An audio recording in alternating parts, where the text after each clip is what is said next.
Parce qu'en fait, moi, je pense que la question qui se pose, c'est-à-dire inéluctablement, on va vers une France multiculturelle.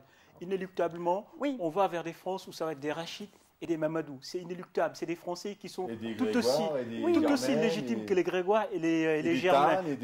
Par contre, la grande question... Ce qui est important, c'est ce grand mélange. Oui, c'est le fait qu'on puisse innover tous ensemble et qu'on puisse avancer ensemble. De toute façon, moi je le dis surtout par rapport aux gens qui tiennent un certain discours de repli. De toute façon, on y va, c'est inéluctable. Maintenant, la grande question, c'est d'éviter comment on y va, c'est d'éviter les grands écarts. Oui, mais quand tu parles de repli, tu fais peur, si tu veux. Moi, je pense qu'il faut avoir aussi un discours repli existe. C'est pas parce que ça fait peur qu'il ne faut pas l'évoquer. Moi, ça me rappelle... C'est-à-dire, le problème aussi, c'est que pendant longtemps, on a éludé, on a ignoré la question. Je pense maintenant, il est là. Il y a une question raciale en France, il y a une question identitaire. À un moment donné, il y a des jeunes qui sont nés en France, qui ont grandi en France, qui se sont dit, écoute, nous, on est Français, il faut que l'héritage de la mémoire, de l'immigration, l'héritage de nos pratiques, de nos coutumes des parents, il faut l'additionner, il faut l'intégrer au patrimoine national français. Et ça, c'est inéluctable et c'est une demande légitime. Et tant que, parce qu'on parle des solutions, ce que je reproche aux politiques, c'est qu'ils parlent beaucoup et ils ne le font pas. Par exemple, ça fait longtemps qu'on le dit, qu'on dit qu'on est d'accord sur le constat qu'à un moment donné...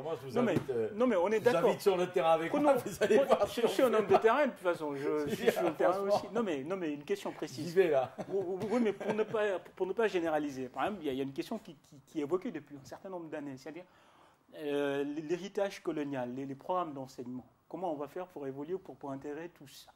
Tout le monde est d'accord, il y a un consensus de façade dessus. Mais quand il s'agit de faire, moi, je n'arrive pas à comprendre pourquoi personne ne le fait. Je veux dire, ça, c'est des choses qui m'échappent. Je ne sais pas si c'est par peur ou par conservatisme politique, j'en sais rien, moi je ne suis pas en politique, mais par exemple, ça c'est une question sur laquelle on est à peu près d'accord. Par exemple, le rapport Sabec le préconise. Bien avant le rapport Sabec, Jospin a commandé un rapport. Le problème, c'est qu'à un moment donné, je pense que le constat, on est tous d'accord, il est bien fait, il a été professionnellement fait, il est précis. Voilà. Il est précis, il n'y a pas de diagnostic à faire. Maintenant, la question, c'est qu'à un moment donné, il faut qu'on nous explique, que les politiques nous expliquent pourquoi le rapport de Jospin qui a été commandé, qui est dans son programme, pourquoi ce n'est pas appliqué. Pourquoi on n'arrive pas à aborder, par exemple, des questions dans le cadre scolaire, des questions aussi précises que la question de l'islam, que la question de l'immigration, que la question des événements en Algérie. Pourquoi? Cet élément-là est un bon débat. C'était un élément qui était, je crois, si ma mémoire est bonne, dans ce que Jospin développait dans une campagne présidentielle où il n'a pas été élu. Donc non. C'est la raison. Il y a eu Jospin, c'est aussi par sa politique précédente. Précis, non, c'est pas ça, je ne suis pas d'accord. Attendez, c'est la démocratie, vous disiez tout à l'heure, moi je suis d'accord. Non, mais... S'il n'a pas été élu, c'est... Non, mais on évoque un bilan était passable, on va dire. Je partage cet avis. Il y a eu une grande polémique dans notre pays sur ce sujet, l'enseignement de l'histoire de la colonisation. Suite à un projet de loi à l'Assemblée nationale qui a été voté par la gauche et la droite, d'ailleurs, il me semble. Comment ? Je demande votre confirmation. Ça a été voté par la gauche et la droite. Combattu par la gauche. Pas dès le départ. Combattu par la gauche. Il ne me semble pas dès le départ. À vérifier, mais il ne me semble pas. S'il a été retiré, c'est parce que la gauche est descendue dans la rue. C'est aussi parce qu'il y a des pays à l'extérieur qui se sont vraiment trouvés très mal à l'aise. Et les gentils y compris, il me semble. Un politique qui a levé ça en disant qu'il n'acceptait pas, il s'appelle Dominique Strauss-Kahn, il est plus dans l'action politique en France, il est directeur général du FMI maintenant. Il me semble que ce n'est pas aussi simple que ça. Mais franchement, je n'ai pas l'information sûre, donc il faudra la vérifier. Mais il me semble qu'au départ, et là on parle de la loi sur les côtés positifs de la colonisation, parce qu'il va falloir la nommer. Il me semble qu'au départ, gauche et droite, tout le monde était d'accord. Oui, et puis en plus, il faut corriger l'inexactitude qui vient d'être dit. C'est-à-dire, moi, je ne peux pas laisser dire que Jospin n'a pas été réélu. C'est-à-dire, le rapport sur la diversité qu'il a commandé à l'association générique, il était au pouvoir, il était aux affaires. C'est-à-dire, il a eu 2 ou 3 ans pour l'appliquer. Ça, c'est une précision historique, parce que bon, il y a la vérité des faits. Après, s'il n'a pas été réélu, j'en sais rien. Mais ce n'est pas pour ça. Ce n'était pas dans le programme à venir. C'était au moment où il exerçait le pouvoir. Que ce rapport préconisait les mêmes choses que le rapport de Yazid Sabek. C'était le rapport de l'association générique. Oui. Comment on fait pour avancer, comment on fait pour intégrer la question coloniale chaque dans gouvernement qui arrive derrière nous rajoute un rapport, qui nous ajoute un rapport. Parce qu'en fait, c'est comme l'histoire des lois. Maintenant, il va tous falloir qu'on se promène avec des dés dans la poche, comme ça, pour jouer au jeu de loi. Parce qu'en fait... Reprenons... Non, pas le mot pour la fin, parce que vous allez conclure sur moi, mais... Or, revoyons-nous pour pour parler de tout ça. Avec plaisir. Ouais. Or, moi, je pense qu'on a beaucoup parlé. Après, je ne sais pas si le temps est à la palabre. Je ne sais pas. Le temps, il est à l'action, mais vous êtes journaliste. Moi, je suis politique de terrain, je suis adjoint. D'autant que je suis le représentant de 100 000 entrepreneurs pour le département du 93, avec grand plaisir. Dans notre ville, ça m'intéresse beaucoup en matière de politique d'emploi, puis en matière de politique de lutte contre les discriminations. Ça m'intéresse beaucoup ce que vous faites par rapport aux cadres dans nos quartiers qui ont été loin dans les études, qui sont des exemples dans les études, mais qui deviennent des contre-exemples quand ça ne débouche pas sur l'insertion et qu'ils ont le sentiment que ce n'est pas normal. C'est évident, c'est un vrai sujet. Avec plaisir. C'est un vrai sujet. Et puis aussi, moi je pense que le début de solution, c'est-à-dire le début de solution, c'est qu'il faut que les politiques gauche comme droite, il ne faut pas qu'on tombe dans l'échange là gauche-droite. C'est-à-dire le passif là, il est pour tout le monde. C'est-à-dire pendant 20 ans, on ne s'est foutu de rien faire. Droite, gauche, machin. Le problème des quartiers, il est là. Ça fait longtemps qu'on dit que ça va exploser. Ça fait longtemps que NTM dit qu'on va foutre le feu. Et tout le monde disait que ce n'était pas grave, Mitterrand, machin. On est d'accord. Le mot de la fin, je me permettrai, mais je n'ai vraiment pas le temps de le développer. Je suis évidemment pas d'accord du tout. Et on pourrait reprendre. Attendez. On pourrait reprendre les politiques qui ont été menées par la gauche et par la droite vis-à-vis des quartiers.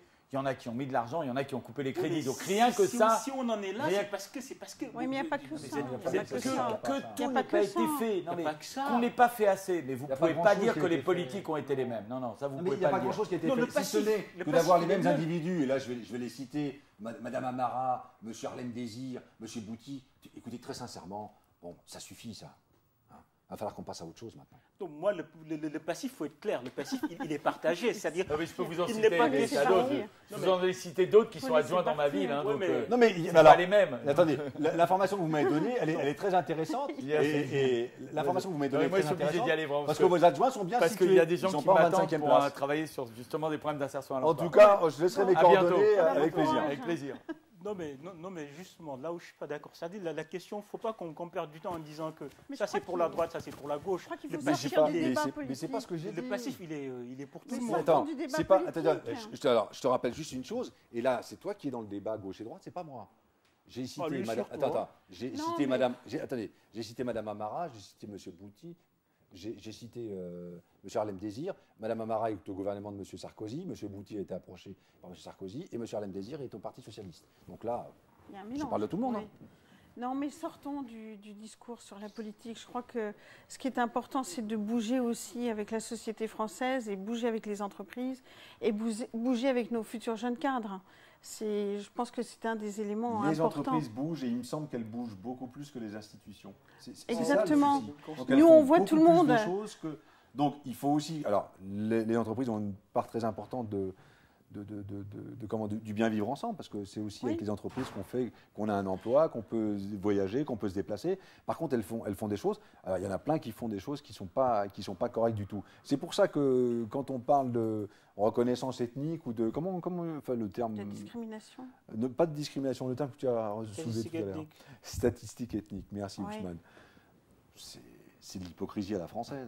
Quand on s'appelle Ousmane Dia, Rachid Bechtola.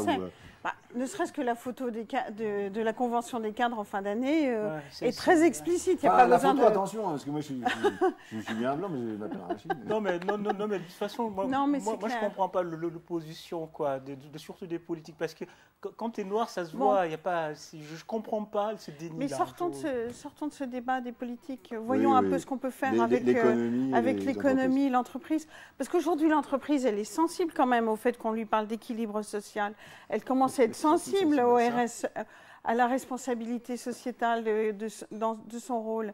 On commence à avoir un vrai effet de levier là-dessus. Oui, mais moi j'ai peur que, c'est-à-dire la question qui se pose, c'est au moment où les entreprises justement ont commencé à prendre conscience de cette question, de cette responsabilité sociale, que malheureusement la crise est venue. J'ai peur que les entreprises ne prennent plus le risque.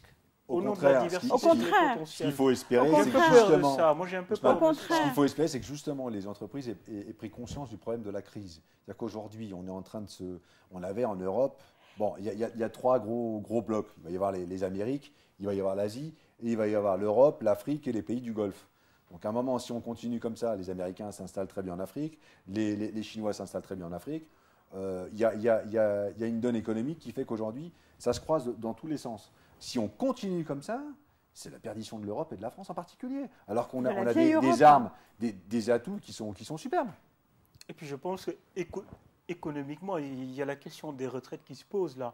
Non seulement elle pose des questions très importantes, c'est-à-dire à un moment donné, c'est clair et net, tous les démographes sont assez d'accord que la population va vraiment vieillir. On aura vraiment besoin à un moment donné, on aura un problème pour combler ce vieillissement.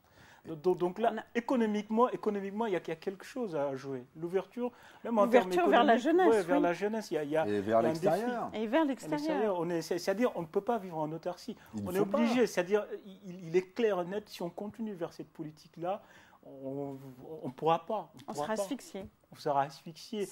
Après, maintenant, le problème, c'est que la question que je me pose, est-ce que tout le monde comprend les vrais enjeux? Est-ce que tout le monde comprend que ce qui est en jeu, quand le chiffre d'affaires baisse, t'inquiète pas, tu prends vite conscience. Aujourd'hui, malheureusement, on en est là.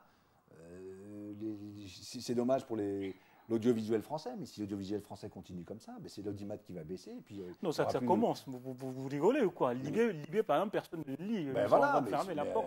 Il faut qu'ils en prennent aussi à eux. Oui, je suis d'accord. Moi, je suis absolument d'accord. Parce qu'à un moment donné, ils n'ont pas été capables ou ils n'ont pas su trouver les mots pour accrocher les jeunes qui ont d'autres références culturelles, qui ont d'autres précisions. Ils sont restés aussi bloqués sur les années 80, 90, touche pas à mon pote, SOS racisme. Enfin, il faut passer à autre chose maintenant. Il me semble que c'est important.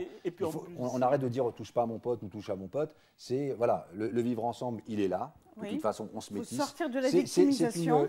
Voilà, il faut sortir de la victimisation. Il faut aussi que nous on prenne nos responsabilités parce que et puis aussi, il y en a marre d'être on a aussi des choses à voir de nous-mêmes et de dire bon voilà, ensemble, on a des soucis en France. C'est vrai qu'il y a plein de soucis, mais il y a plein de choses qui sont extraordinaires. Il faut aussi mettre ça en avant. En tout cas, ce qui est clair, c'est que quand on amène une centaine de jeunes dans une entreprise auprès de recruteurs, on crée l'effet de surprise. On crée l'effet de surprise auprès des recruteurs qui disent on n'imagine pas qu'on avait des profils comme ça en France, on ne l'imaginait pas, qu'il y avait des jeunes aussi positifs, aussi dynamiques, plein de potentiel et plein d'énergie. Et quand on fait la statistique en fin de journée, ils nous disent à 60% ils sont excellents, à 20% ils sont moyens, à 20% ils sont médiocres. Et ce n'est pas du tout l'image qui se faisait quand ils arrivaient le matin pour voir nos candidats. Voilà, il y a ça. Et puis nous, on est dans un discours justement de non-victimisation et d'accompagnement sur un chemin de carrière. Et les candidats qui viennent sont dans cette logique-là. Et ça aussi, ça crée l'effet de surprise. On leur dit, mais est-ce que vous êtes victime de discrimination? Ils balayent le sujet, ça ne les intéresse pas. Ils ne viennent pas pour traiter ça.